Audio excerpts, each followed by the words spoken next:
Baik, selamat siang. Assalamualaikum warahmatullahi wabarakatuh. Salam sehat dan salam sejahtera untuk kita semua. Pada rekan-rekan media, terima kasih atas kehadiran dan memenuhi undangan Komnas HAM pada hari ini. Jadi sesuai dengan apa yang sudah disampaikan, kami akan menyampaikan berkaitan dengan persoalan-persoalan agraria yang ada di Komnas HAM. Yang nanti secara detail akan disampaikan oleh komisioner kami berkaitan dengan hal tersebut, Bapak Saurlin. Jadi sebelumnya kami menyampaikan bahwa dalam periode Januari sampai dengan Agustus 2023, Komnas HAM itu sudah mendapatkan aduan terkait dengan konflik agraria sebanyak 692 aduan. Jadi ini mendapatkan lonjakan yang cukup signifikan. Sebelumnya hanya 4 per hari, dan ini sudah menjadi sangat banyak dengan berbagai macam kebijakan tentunya.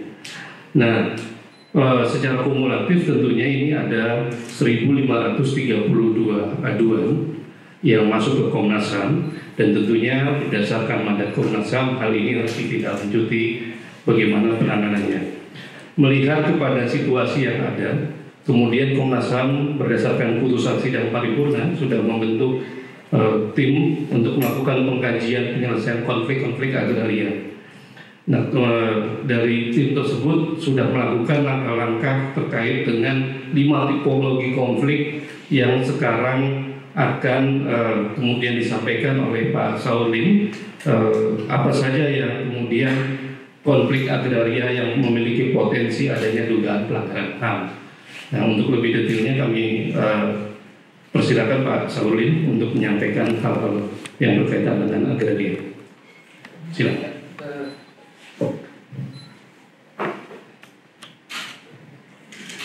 Ya, terima kasih Pak Gatot. Saya Saurlin Siagian, Komisioner Komnas HAM.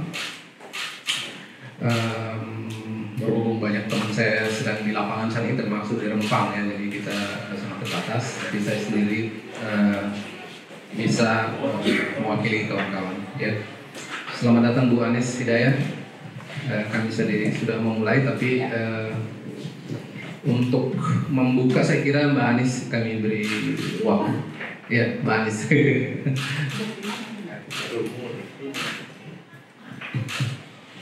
Terima kasih Pak Saurlin. Ini sebenarnya Pak Saurlin yang tepat. Ini saya hanya datang memberikan dukungan saja sebagai bagian dari tim agraria.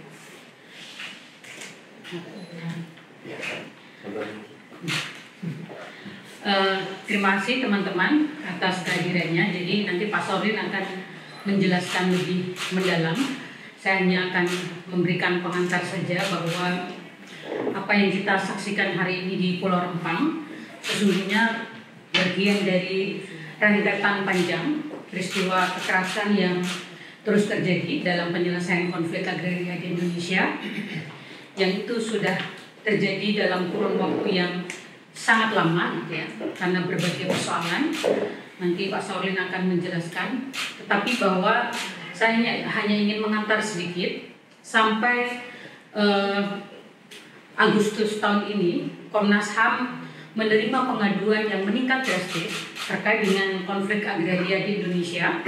Setidaknya dari Januari sampai Agustus 2023 ada 692 kasus yang masuk ya, yang ditangani Komnas HAM, termasuk di dalamnya adalah pengaduan di Pulau Rempang yang itu diterima Komnas HAM pada bulan Juni tahun ini, di mana hari ini teman-teman Komnas HAM juga sedang turun ke lapangan untuk melakukan pemantauan. Nah, kalau melihat 692 sepanjang 8 bulan terakhir ini, artinya setiap hari kurang lebih 4 kasus yang kami terima di hari kerja terkait dengan konflik agraria, terutama adalah kasus-kasus yang terjadi di sektor lahan atau pertanahan, perkebunan, infrastruktur gitu ya, perumahan gitu, dan itu jumlahnya mendominasi gitu, dan mayoritas adalah terjadi kekerasan, kemudian pemaksaan penggusuran, dan situasi yang kemudian mengandung dimensi kriminalisasi terhadap warga, baik itu yang mempertahankan tanahnya maupun mereka yang melakukan pengaduan ke berbagai pihak untuk mencari keadilan, apakah ke Komnas HAM maupun ke berbagai instansi yang relevan gitu. Nah, yang juga tidak bergeser selama beberapa puluh tahun Komnas HAM menangani kasus konflik agraria adalah 5 wilayah yang masih mendominasi laporan terhadap kasus ini, Jakarta, kemudian Sumatera Utara, Jawa Barat, Jawa Timur, dan Sulawesi Selatan. Gitu. Nah, kasus-kasus ini mayoritas terjadi, salah satunya adalah karena terkait dengan program strategi nasional PSN ya, yang ini bahwa di satu sisi pembangunan ini penting untuk satu instrumen meningkatkan kesejahteraan masyarakat, tetapi tidak bisa dipungkiri dalam setiap terjadi pembangunan, apakah itu program strategi nasional atau tidak, itu selalu kemudian dibarengi dengan persoalan konflik agraria yang juga ada dimensi kekerasan terhadap warga, gitu ya. Mereka terutama biasanya terkait dengan pengelolaan tanah adat. Biasanya mereka sudah mengundi cukup lama, gitu ya, seperti apa yang terjadi saat ini di Batam, gitu. Nah, bagaimana sesungguhnya kebijakan, kemudian tumpang tindih kebijakan para pihak itu menjalankan peran-peran, gitu ya, sehingga kenapa kasus-kasus seperti itu terus berulang. Ini Pak Saudin akan menyampaikan, gitu ya, dan bagaimana peran-peran yang mestinya ke depan akan didorong oleh Komnas HAM dalam penyelesaian kasus konflik agraria, sehingga tidak selalu berujung pada kekerasan terhadap warga. Saya kembalikan ke Pak Gatot. Baik, terima kasih Bu Anis. Pak Saulin, kami persilakan untuk menyampaikan. Ya, terima kasih Bu Anis Hidayat, satu komisioner Komnas HAM. Kami ada berdua di sini komisioner Komnas HAM, Pak Mimin Dwi Hartono, staf senior di pengkajian, dan Pak Gatot Kepala Biro di HHK. Nah, saya ingin menyampaikan hasil rapat rutin kami, rapat khusus kami sekitar 2 minggu terakhir. Tim kajian bertemu dan kemudian menghasilkan sebuah dokumen laporan yang disebut sebagai laporan khusus, karena tim agraria sebenarnya diminta untuk membuat laporan dalam konteks jangka panjang, tapi karena situasinya sedang bisa dikatakan eskalatif, kita diminta untuk segera membuat sebuah posisi ya Komnas HAM. Nah, saya membuat judulnya ini respon terhadap eskalasi konflik agraria Januari-Agustus. Highlight kita adalah penting reformasi kebijakan dan kolaborasi 10 kementerian dan lembaga. Nanti saya sebutkan secara spesifik. Presentasi saya ini ada 3 bagian. Satu, data eskalasinya yang masuk ke Komnas HAM. Yang kedua, seperti apa konflik agraria itu terjadi, apa kaitannya dengan kebijakan dengan aktor-aktor, baik aktor negara dan non-negara. Dan yang ketiga, rekomendasi kami. Saya tahu kemungkinan besar teman-teman ini ramai karena ini ya, Rempang ya. Itu akan salah satu yang akan kita sampaikan nanti. Jadi data kita ini sudah disampaikan tadi Ibu Anis sama Pak Gatot. Ada eskalasi, sudah disebutkan tadi 692. Artinya setiap hari dari kasus yang masuk, setidaknya 4 kasus itu masuk per hari terkait dengan konflik agraria. Jadi artinya memang ada eskalasi yang luar biasa terjadi dalam setengah tahun terakhir. Dan secara detail bisa kita lihat bahwa konflik paling tinggi itu 80% itu terkait dengan tanah, ya, sektor tanah. Itu. Kalau kita lihat itu ada 80% di peta itu 80,4. Nah, kami tidak semua kami bahas yang masuk ke Komnas HAM, hanya beberapa highlight dari konflik agraria. Dan terkait klasifikasi hak itu ada 86% itu terkait hak atas kesejahteraan ya, 86,7%. Itu artinya kesejahteraan korban yang hilang ketika terjadi konflik agraria. Dan dari segi pengadu kita lihat ada 3 yang besar, tapi yang paling besar adalah kelompok masyarakat. Jadi kelompok, bukan individu yang melapor ya. Dan kemudian tentu ada individu sekitar 32%, dan masyarakat adat juga masih highlight, nomor 3 terbesar ya, ada kurang lebih 10% gitu dari aduan yang masuk. Artinya masyarakat juga sangat intens menjadi korban konflik agraria. Kalau dari pihak yang diadukan sepertinya ada perubahan sedikit Bapak Ibu. Korporasi menjadi nomor 1, biasanya polisi Bapak Ibu. Kalau kita lihat sekarang tuh polisi masuk ke urutan ke 1, 2, 3, 4, ke 5, nomor 6,7%. Jadi yang pertama diadukan saat ini korporasi. Jadi korporasi itu indikasi yang sangat penting dalam pelanggaran. Nah, kami sengaja membuat analisis ini supaya nanti kelihatan sebenarnya kenapa konflik agraria terus terjadi dan sepertinya tidak ada obatnya ya, sampai sekarang. Dari bukan hanya sekarang tapi itu belasan tahun yang lalu sampai sekarang. Dan analisis ini saya kira juga bukan hal yang baru buat kita ya, buat teman-teman media juga saya kira. Nah, kami coba menyoroti beberapa kasus untuk melihat seperti apa relasi antara konflik itu dengan keputusan dan aktor yang terkait. Dan sudah disampaikan Mbak Anis tadi, misalnya salah satu yang kita highlight itu PSN ya. Ketika PSN diintroduksi 9 tahun yang lalu, itu men-trigger banyak sekali konflik agraria yang berujung pada pelanggaran hak-hak masyarakat. Nah, dari beberapa kasus yang kita highlight, misalnya jalan tol di bawah payung PSN itu ada kelompok masyarakat dari Kecamatan Sayung, ada 47 orang melapor ke kita. Yang kedua, kemudian aduan warga Kelurahan Tanjung Pinggir di Sumatera Utara tahun ini. Dan kita melihat ini urusannya dengan PSN dan kemudian aktor yang negara yang terkait.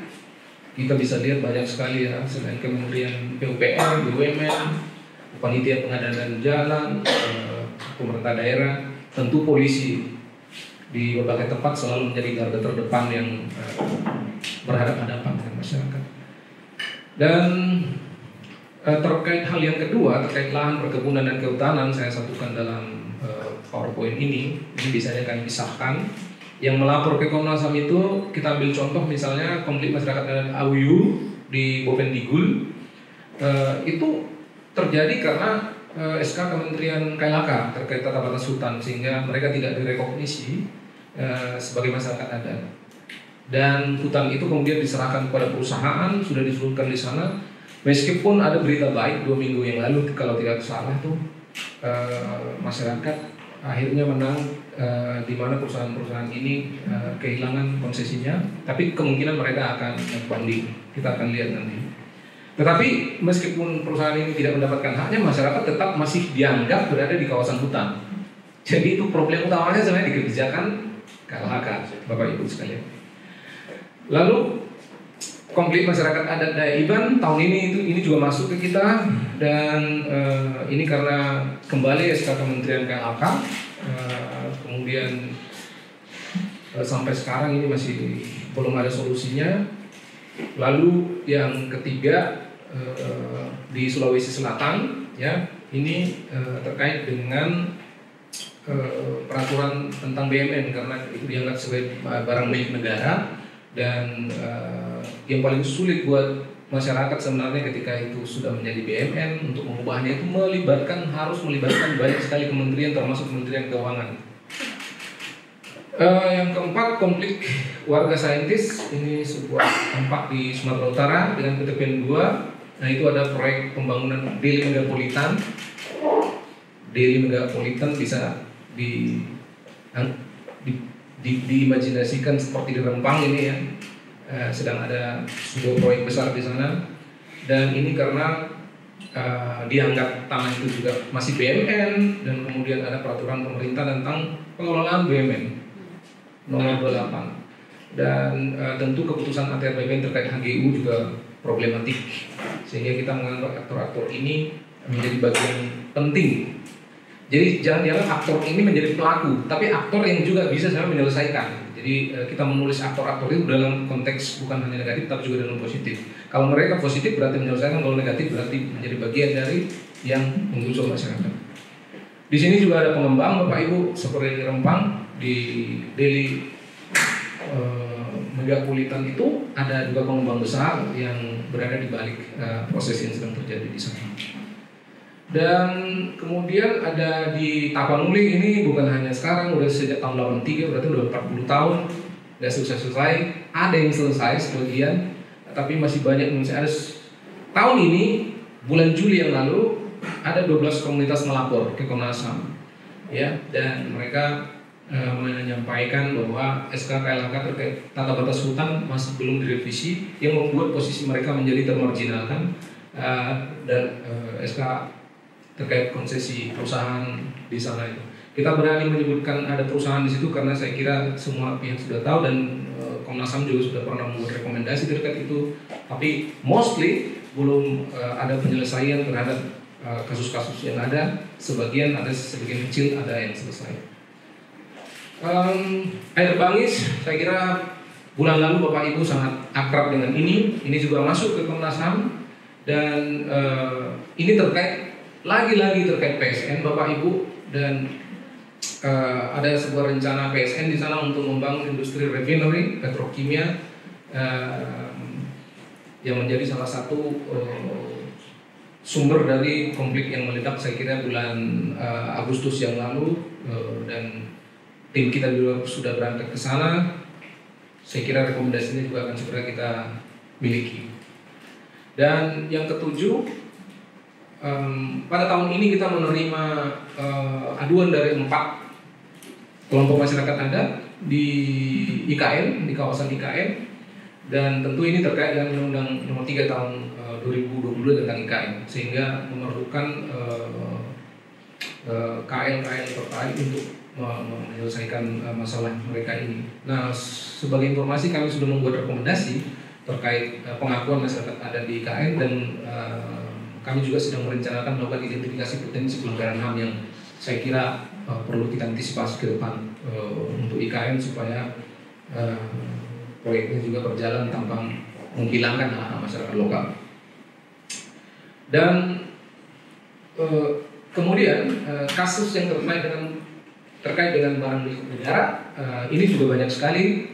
Saya kira khususnya di Jawa, ya, aset PT KAI sekarang berkonflik di mana-mana, dan itu masuk ke Komnas HAM, dan itu terkait dengan BUMN sekali lagi, dan para pihak yang terkait adalah Kementerian BUMN, Kementerian Keuangan, PT KAI, termasuk PT KAI di masing-masing provinsi, ya. Dan ini yang terakhir, mungkin yang terakhir, konflik agraria di Rempang ini juga sebenarnya sudah masuk ke Komnas HAM tahun ini di awal, tetapi kita sedang berproses dan sudah membuat surat panggilan kepada wali kota, dan mereka sudah hadir. Tapi karena eskalasi terus terjadi, Komnas HAM kemudian memutuskan untuk melakukan pemantauan. Dan Bapak Ibu, saat ini pemantauan sedang berlangsung, dan kita akan hargai juga prosesnya. Kita akan tunggu sampai teman-teman pulang ke Jakarta untuk memberikan hasil rekomendasinya untuk kita sampaikan kepada para pihak. Dan tentu kita sudah mendengarkan dari berbagai pihak yang melapor ke Komnas HAM. Ada setidaknya tentu perlu kami verifikasi lagi. Ada setidaknya 16 kampung tua di Pulau Rempang yang macam akan mengalami penggusuran. Dan dari data-data ini bagian ketiga dari presentasi saya. Kita melihat eskalasinya, dan 4 teratas itu banyak diduga, antara lain pelanggaran terhadap hak kesejahteraan, hak memperoleh keadilan, hak atas rasa aman, dan hak untuk hidup, ya. Dalam konteks pengadu, saya kira tidak perlu saya ulangi, ya Bapak Ibu. Dan oleh karena itu kita merekomendasikan, ini bagian terakhir dari yang ingin saya sampaikan. Intinya saya kira kami kira penting reformasi kebijakan di berbagai level, ya. Selain reformasi kebijakan, juga menghadirkan kebijakan yang berpihak kepada masyarakat. Dan selain itu, saya membuat penomoran seperti ini. Kami melihat setidaknya dan mengidentifikasi 10 kementerian lembaga ini tersangkut dengan konflik agraria dan tersangkut juga dengan penyelesaian dan pemulihan penyelesaian konflik agraria, kira-kira begitu. Dan artinya kalau 10 itu artinya sekitar 35% dari total kementerian yang ada yang perlu koordinasi dan kerjasama. Dan kami melihat, bukan hanya kami melihat, tapi kementerian-kementerian yang kami ajak kerjasama juga menyampaikan hal yang sama, Bapak Ibu, bahwa satu kementerian dengan kementerian lain masih memiliki ego sektoral yang sangat tinggi, dan karena ego sektoral ya nggak bisa bertemu gitu. Nah, jadi di sini peran para Kemenko itu. Kemenko harus mengkoordinasikan kementerian di bawahnya untuk bekerja sama satu dengan yang lain untuk menyelesaikannya. Secara spesifik kami menyebut KLHK memang salah satu penanggung jawab penting dari terjadinya banyak sekali penggusuran dan karena tata batas hutan yang belum selesai di satu sisi, tapi tata batas hutan yang keliru di masa lalu. Jadi ada dua hal di situ. Pada masa lalu terjadi kekeliruan pembuatan tata batas hutan, tapi pada masa kini tata batas hutan juga belum selesai. Itu bisa kita lihat dari data-data kami tadi. Nah, Kementerian Agraria dan Tata Ruang juga saya kira memiliki tugas yang sama untuk mempercepat penyelesaian konflik agraria di waktu yang tersisa yang sangat pendek ini. Saya kira tinggal 1 tahun lagi ya, 1 tahun atau setengah tahun lagi. Dan Kementerian BUMN juga ya, kalau kita lihat dari 3 kementerian ini, terus terang Bapak Ibu kami sudah bertemu dengan Ibu Siti dan komunikasinya bagus. Kami sekarang punya pertemuan rutin untuk menyelesaikan problem-problem kehutanan yang masuk ke Komnas HAM. Dengan ATR BPN Bapak Ibu kita pernah bertemu dengan Pak Hadi, tapi terputus karena pihak yang kita minta untuk menjadi LO belum berjalan sebagaimana kita inginkan. Dirjen konflik yang diminta oleh Pak Hadi saat itu belum bersedia bertemu kita. Saya kira di forum ini perlu juga saya sampaikan bahwa pertemuan itu sangat penting dalam konteks mencanneling kasus-kasus yang ada di Komnas HAM ke ATR BPN. Kalau tidak, ini akan seperti bottlenecking terus-menerus gitu, dan akan semakin menggunung di Komnas HAM. Oleh karena itu Kementerian ATR BPN sangat penting kolaborasi dengan Komnas HAM. Dan Kementerian BUMN sama. Kita telah menyampaikan surat 6 bulan yang lalu, tidak peduli juga. Jadi ini penting ya, nggak apa-apa disampaikan ya, bahwa kita menyurati tapi tidak direspon itu. Saya kira publik perlu tahu bahwa kita melakukannya, gitu ya. Jadi kita ingin bertemu dan bukan karena kita kangen sama dia, tapi kita mau menyelesaikan banyak masalah yang terkait dengan BUMN. Saya kira Kementerian Keuangan kita udah bertemu dan ada saran menarik dari Kementerian Keuangan untuk kita kerjakan bersama-sama, dan kami terbuka untuk tetap bekerja sama dengan Kementerian Keuangan dalam konteks ini dan berbagai hal terkait bagaimana mengharus utamakan hak asasi manusia dalam kerja-kerja lintas kementerian. Saya kira terakhir soal IKN juga sangat penting karena ini masa depan Indonesia. Kita setuju IKN, tapi IKN yang harus mengakui juga masyarakat lokal dan IKN yang menghargai peradaban di mana IKN itu ada, sehingga kita telah merekomendasikan pentingnya identifikasi dan pengakuan terhadap masyarakat lokal di IKN supaya apa? Hidup berdampingan saya kira baik daripada harus menggusur. Saya kira itu Bapak Ibu, kami tidak meng-highlight kasus khusus karena kami anggap ini suatu hal yang terjadi secara sistemik, secara nasional dan meliputi seluruh Indonesia. Terima kasih, saya kembalikan kepada moderator. Baik, terima kasih Pak Saulin atas apa yang disampaikan. Rekan-rekan media, barusan kita mendengar bersama bahwa terkait dengan konflik agraria yang terjadi di Indonesia untuk kurun waktu Januari sampai dengan Agustus dan apa-apa yang sudah kemudian dilakukan oleh Komnas HAM dalam mengantisipasi hal tersebut, termasuk penanganannya.